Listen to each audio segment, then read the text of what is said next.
Welcome all you high performance bicycle lovers. In this video we're looking at Elitewheels top of the range wheel set, the Helix wheel set. Now this wheel set is aimed not so much at lightweight but at aerodynamics, as you can see by the wavy rim design that they have. Now there's two models in the Helix range, it's the CS and SS. The CS, which is these ones, have carbon fibre spokes and ceramic bearings in the hubs. The SS model has SAPM CX-ray stainless steel spokes, the same hub but has steel bearings in the hub instead of ceramic. So let's have a closer look at these wheels. Now because these are a high performance wheel set, they're not going to be the cheapest on the market. Now these Helix wheel set, the SS version is $1,189 US. The CS version, which is these ones, are $1,499 US. Now, if you're the sort of rider that likes the aesthetics of wheels, you buy the wheels because they look good. When you put them on your bike, they make you and your bike look good and they make you ride better. Then these wheels just may be for you.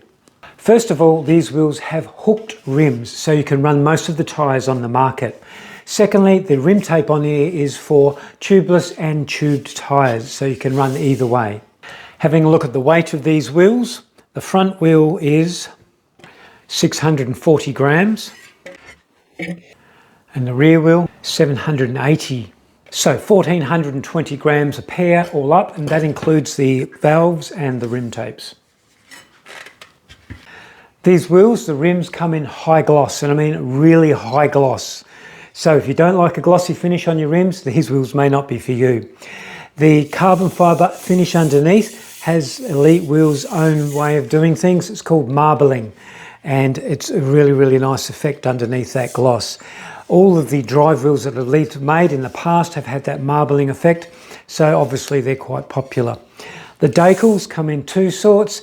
This one is called Fusion Gold, and you can also get them in plain black. Now some of you have asked, are the decals removable?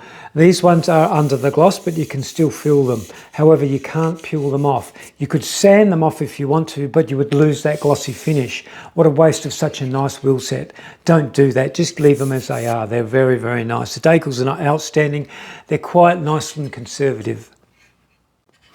The shape of the rim itself I would call rounded. There's no really quick corners or sharpy sort of edges on it. It's all what I would call ergonomic. So nice round shapes to it. Even here on the flat surface of it, it's not flat at all. It's slowly curving around all the way up to the bead end there. And it's got that wavy shape, no sharp bits, sort of sinusoidal in here, like a wave. Nice and smooth. If a rim could be called an ergonomic shape, I would say this would be it. Now this wavy section on the inside of the rim here is not just for looks, it's to help with the laminar flow. In other words, to help the air glide over the rim more easily. So not just from front on either, it's also from slight angles like 5 degrees, 6 degrees, 10 degrees, 12 degrees. And even when you get gusts side on, like feels like the wind's coming straight over and going to blow you over, when that happens, well these rims for the same section with that wavy bit will help reduce that crosswind effect as well for the same section on a normal rim. So a normal rim of that deep, you'll feel it a little bit more than with this wavy shape. So this will help reduce the crosswind effect. Now everyone wants to know the inner and the outer width of these rims, so let's have a look at the digital caliper, the inner width of which are supposed to be the same on both front and rear, and the website says 21mm, and what have we got? 21.6. Now the outer varies. The rear wheel is supposed to be 30.8 going by the website, and we've got 30.09. However, the front wheel, the website says they're slightly wider, and I can feel that already with the caliper. Move that in now. And the website says 31.8, and we've got 31.48. Now these measurements are important because the inner width will determine how much your tyre blows out to be in width, and the outer width will determine how aerodynamic the rim is with the tyre. So we'll have a look at those later. The measurement will put some tyres on and see what the tyres blow out to be. As for the rim depth, being a wavy rim, we have two different measurements, both at peaks and troughs. So the front wheel is 55 and 61 millimeters and the rear is 62, 68 millimeters. So these wheels here are the 68s. They're also available in 57 and 46 millimeters deep. Under the rim tape is a hole for each spoke nipple, which means you've got direct access to either remove the nipple if you need to replace it or to true up your wheel. So this has got a rim tape over the top of those holes. Some rims don't have any holes at all for your spoke nipples. That means you have to drop the nipple through the valve hole and direct it with either fishing line or a magnet to the appropriate place where you need to replace the nipple and go from there. So rim tape is probably a little bit easier than having the no hole system. This rim tape is smooth and tight on the rim all the way around, no wrinkles or lumps at all anywhere. So very well made, very well put on in the factory. There's one ventilation hole on each side of the rim so you can get rid of any moisture if that ever happens. The website says the width of these rims is optimized for 28 to 30 mil width tyres. Let's take a quick look inside one of the rims. In the centre there's the spoke nipple, and straight away on the right hand side we can see some wrinkling. In a perfect scenario it would be nice to see no wrinkling whatsoever. However, there are many other carbon layers underneath which will ensure a safe level of strength. It's with the use of less layers that wrinkling would definitely be a cause for concern with structural integrity. Most carbon fibre rims these days have between 10 to 16 layers. Of course, the higher amount of layers would be around where the spoke nipples are. So if you've got an ultralight carbon fibre rim with only, say, 5 layers of carbon fibre, then seeing some wrinkling like this would definitely be of concern. Although there were some small sections of wrinkling, most of the rim was very clean like these. Overall, this Helix rim looks pretty good considering it's not made to be super light. The spokes on the CS model here are carbon fibre and they're 5.2 millimeters wide, so extremely wide. On the front wheel, rotor side, there's 2, 4, 6, 8, 10, 12, 14. And on the non-rotor side, 1, 2, 3, 4, 5, 6, 7, so exactly half. On the rear wheel, on your cassette side, there's 2, 4, 6, 8, 10, 12, 14, 16, 2 more than your front wheel.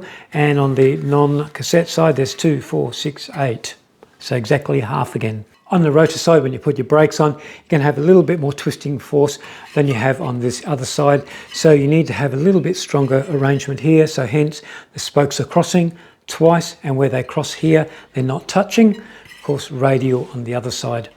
On the cassette side, they're crossing twice, and where they cross, they're not touching. And on the rotor side, they're crossing once, and again, not touching. Of course, you don't want the spokes touching where they cross when they're carbon fibre spokes, because any slight movement, they're going to cause an abrasion, which will eventually wear through that carbon spoke pretty quickly. So you don't want that. So that's why you never have carbon fibre spokes touching where they cross. The spoke nipples are half out of the rim and half in the rim. Some say that it's more aerodynamic to have the spoke nipples completely concealed in the rim. Well, that might be true. Be a very small advantage, if any. Spokes on both the front and rear wheel are straight pull, and as you can see here, it has an open entry on one side and on the other it's sealed off.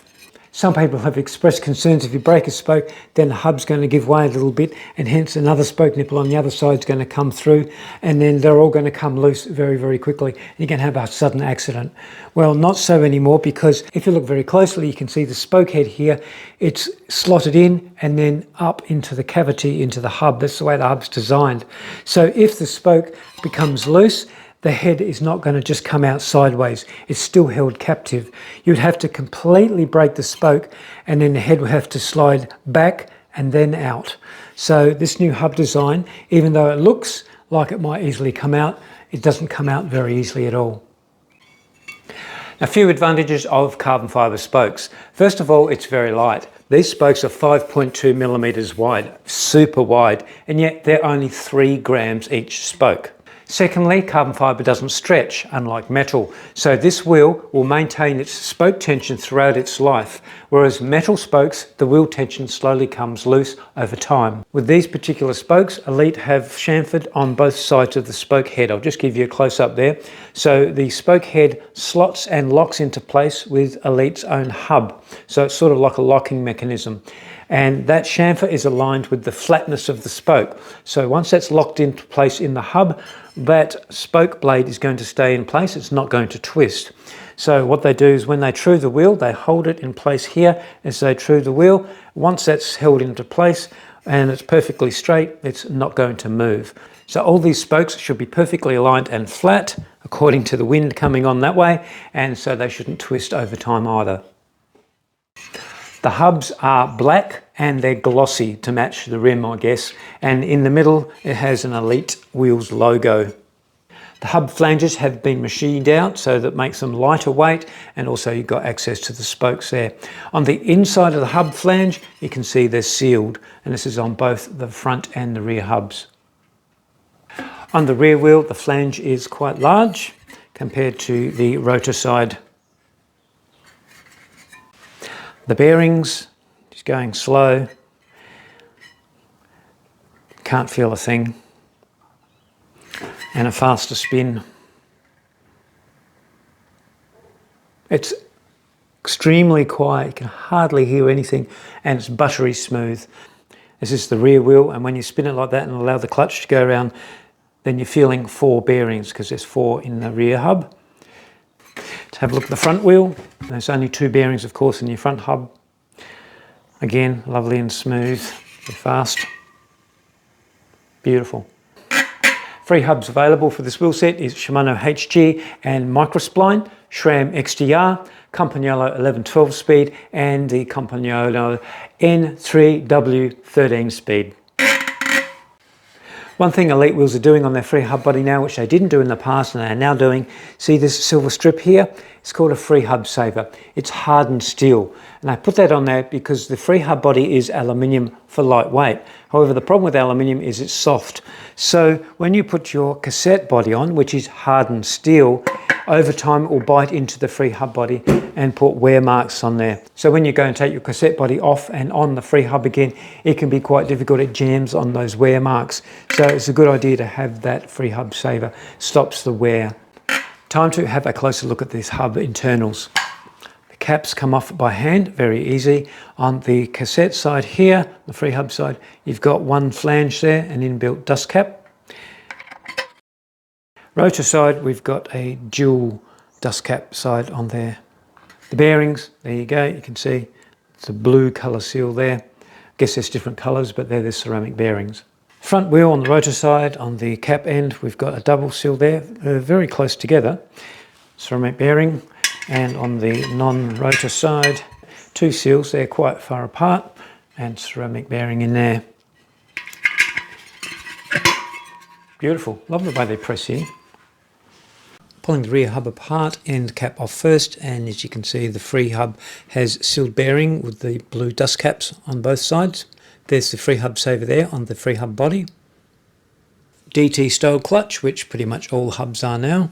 These red bits are an aluminium split collar and washer, which can be pulled off with your fingers. Just get your fingernails underneath and pull upwards. The aluminium washer, which holds down and keeps in place the stainless steel spring. Top clutch ring, hardened steel and 36 teeth. Bottom clutch ring, we'll just pull it out with a hook. Same thing, 36 teeth of course. And a little plastic washer to separate that clutch ring from the top of the bearing there inside the hub. Ceramic bearings as well, both sides of the hub shell. Of course, the big advantage of the DT Swiss style clutch is firstly easy to take apart, clean and re-grease, and secondly you can exchange those clutch rings for higher or lower engagements. So here I just happen to have 60 tooth ones from AliExpress, and you can see they're identical except for the number of engagements, 60 tooth compared to 36. So we can put these directly in the hub. So plastic washer, bottom clutch ring, top clutch ring, spring, alloy spring holder, alloy split collar, free hub body, end cap, and ready to roll. Okay, 60 tooth, are you ready? Slow and fast.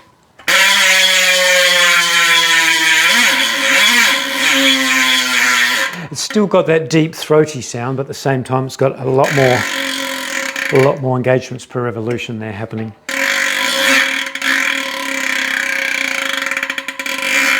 Like a lot of road wheels nowadays, they're only coming out with one option now, and that is center lock. So no 6-bolt option, not for these wheels anyway. Something Elitewheels have made available is quick release adapters. So if you've got a bike that has quick release wheels and you're riding with disc brakes, of course, not rim brakes, because these are not rim brake wheels. So disc brakes, quick release, you can get the adapters and then they'll fit to your bike. Over to doing some tech specs. They're true of the wheels. Now, as you can hear, the roller of the dial arm is going over the decal lines on the rim and it's jumping the needle a bit. So even with that, there's still only 0.17mm deflection. That's amazing. Front wheel again, concentricity, no lines to interfere, 0.35mm. Excellent. Over to the rear wheel, lateral deflection. Again, here's those lines clickety clacking. Okay, so we're going from 40 to 59, so it's 0.19mm. And concentricity of the rear wheel, 0.18. Very true wheels, excellent. Spoke twist, and as mentioned before, the hub end of the spoke should be perfect because of the interlocking head and hub design. And as you can see, they are. Up at the rim end of the spokes, as you turn the spoke nipple in truing the wheels, it is possible to twist the spokes. And I only found one spoke slightly twisted inwards, as you can see here. This is the worst one, but all the rest is fine. Front and rear wheels, both perfect. A properly tensioned wheel distributes the stress evenly. This gives your wheel strength, durability and trueness. Carbon spokes do not stretch compared to steel, preventing premature fatigue and breakage and maintaining a wheel's integrity over time. So recording the tension of each individual spoke in both the front and rear wheels, and then we'll plug those numbers into a spoke tension app. Rear wheel first, and I'm just checking all the numbers are correct. And then we press the update button. This is at 20% tolerance, and we can see spoke number 9 is 20% or more out compared to the rest of the spokes. I thought I may have measured incorrectly, so I went back to the wheel and did the tap test.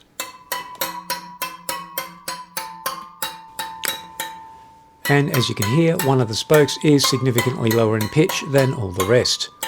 Not an ideal situation, but I have seen worse with carbon wheels. Front wheel, 20% tolerance, update, and all the spokes are within 20% of each other. That's good. The visual chart shows spoke number 1 is a little bit too tight, and sure enough it shows up at around 15% tighter than all the others. Just doing a quick tap test on that side, and you can hardly hear any difference anyhow.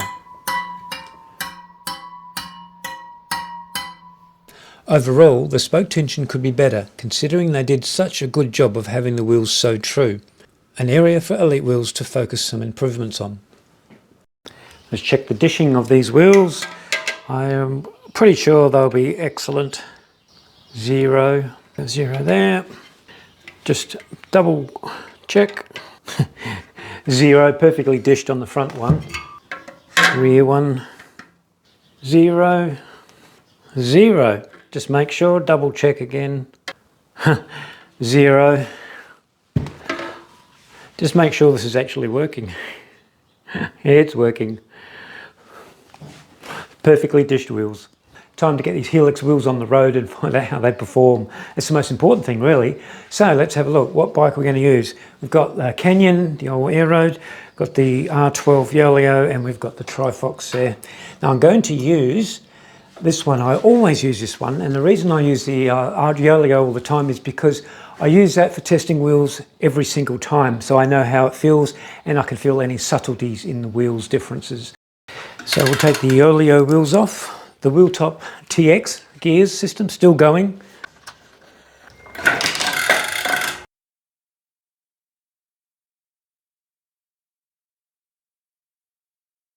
Just give this cassette a bit of a clean before we put it on. By the way, this is the same cassette I've always been using for many, many years.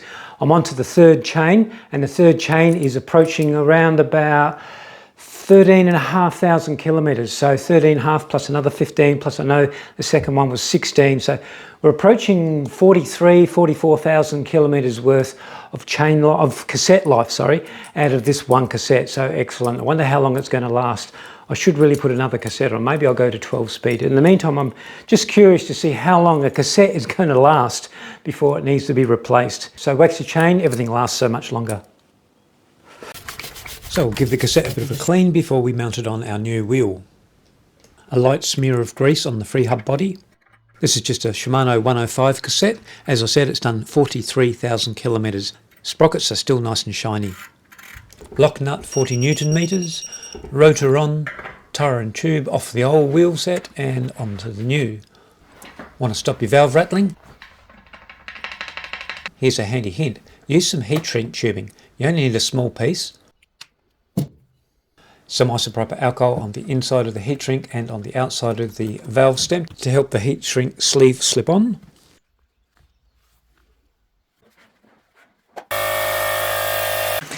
Time to hear what the clutch sounds like now with the tyre and tube on. Slow. And faster.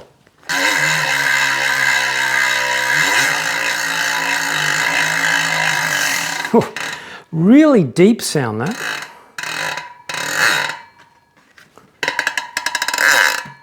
Wheels on the bike.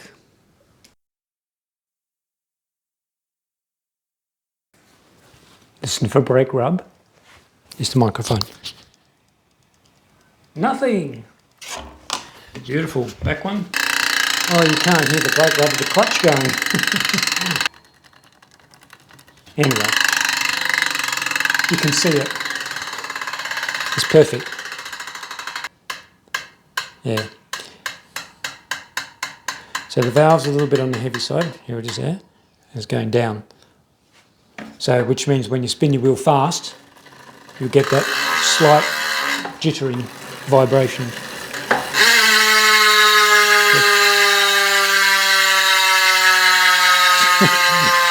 It's getting worse because the stand.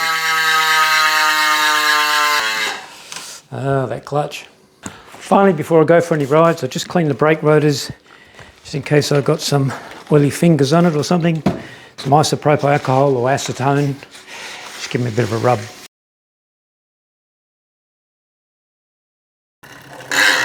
Beautiful.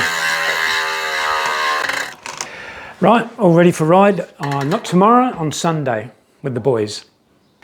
Okay, let's measure how wide the tyres have blown out to. These are 30C tyre, Vittoria Rubino Graphene 2s. The front one, 31.13 millimetre. The rear one, almost the same, 31.52. So with the front tyre blowing up to 31.13 and the outer width of this front rim being 31.48, that's very close. Holding a rule up to the tyre on the rim, you can see it leaves only a very small gap, a couple of mil deep. If you really want to maximise your aerodynamics, you could always fill in that gap with some silicone. Changing tyres over, we can check the blowout of 28 and 32C sizes. We know the 30C tyre width was 31.1, we'll just round it out to 31. So here's a summary of the measurements of both the width and the height for the Vittoria Rubino Graphene 2 tyres. Note that values may vary slightly with different brand and model tyres. Trying to eyeball the difference between even the 28 to 32C tyre widths isn't overly obvious, as it's only a 2mm each side difference. So even though visually the size differences aren't all that obvious, you will however feel the differences when riding different tyre sizes.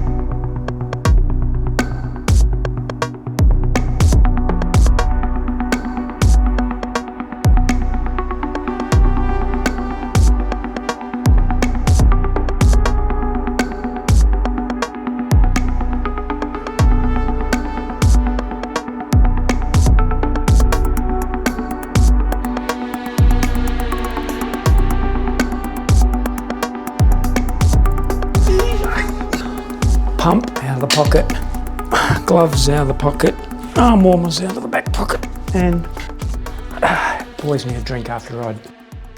Done 5 or 6 rides, I can't remember now. I think it's 5 rides on the Oleo with these wheels, and 1 ride on the Canyon here today, just today. So Lovely. First thing I'm going to say, and not everybody's going to agree with me, but carbon spoked wheels are a little bit more comfortable than steel spoked wheels and definitely quieter on the ride. So you don't get that ringing sound because they're like a flat. I mean, that's what carbon fiber is. You tap your carbon fiber and it's sort of a dull clickety click. But you touch, I haven't got a steel frame here, but if you touch a piece of steel, it sort of rings and it's got a higher pitch to it. So that's the reason why your carbon spoke wheels are quieter in the long run than the steel spoked wheels, but comfortable as well. It's hard to describe. The only way I can think maybe to pass it on is when you go over a rough surface on a steel bike, maybe even with your steel spokes, or a carbon bike with steel spokes, the steel transmits more transients. So anyway, so carbon wheels are definitely slightly softer than steel wheels.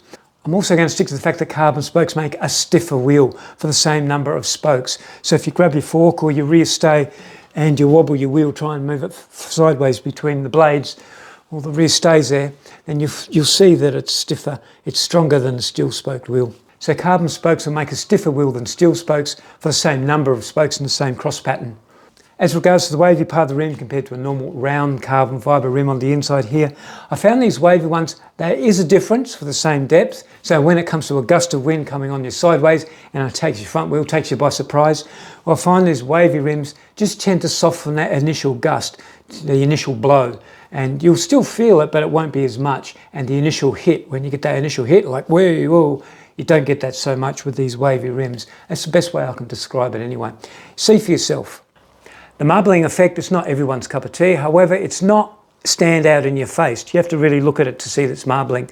If you stand back, it's sort of like a blacky grey colour, but it's nice. And the high gloss, I must agree, the high gloss is really nice on a frame that has a gloss finish on the paintwork. Like the Canyon has a gloss finish, the Oleo has a gloss finish, so it tends to match. It's up to you, of course, how you like it. Everyone's a little bit different. High gloss rims might look nice to you on your matte or satin finish frame, but it definitely looks good. High gloss and high gloss, I can tell you that for sure.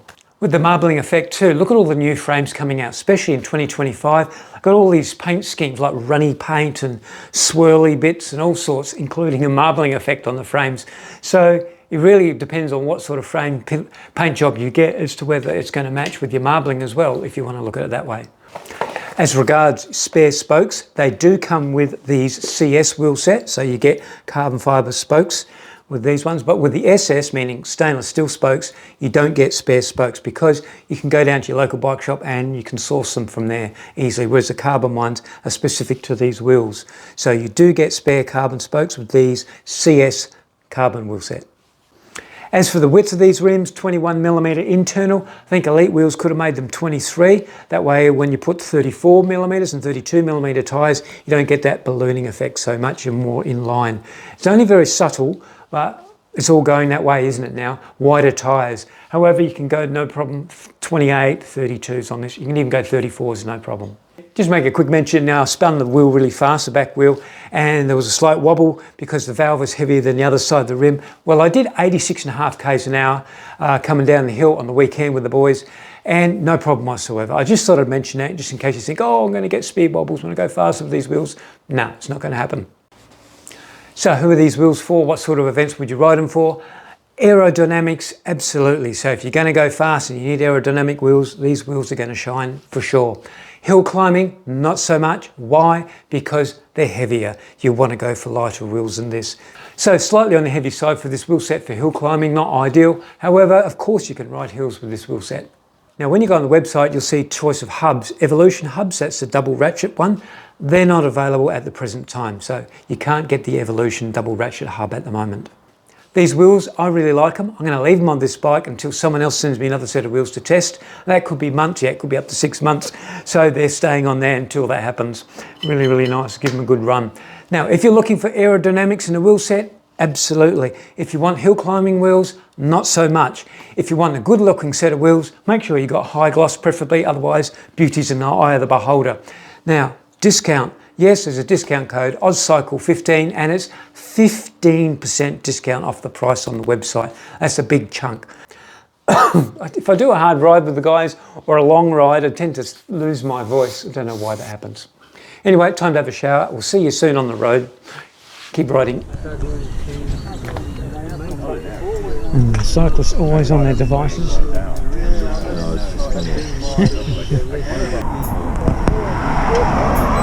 Yeah. And I couldn't get a wee person apart. It's pump day today. We're comparing our pumps. You know what? That's why I always stick it in one of these little plastic bags. Exactly, because I had another one. The end fell off and the old Colnago Y1 RS. best bikes ever.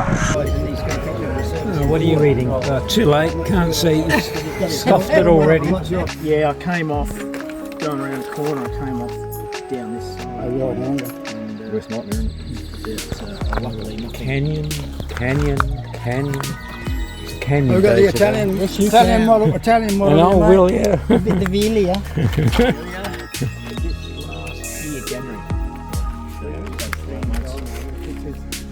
You got yours a year after service, didn't you?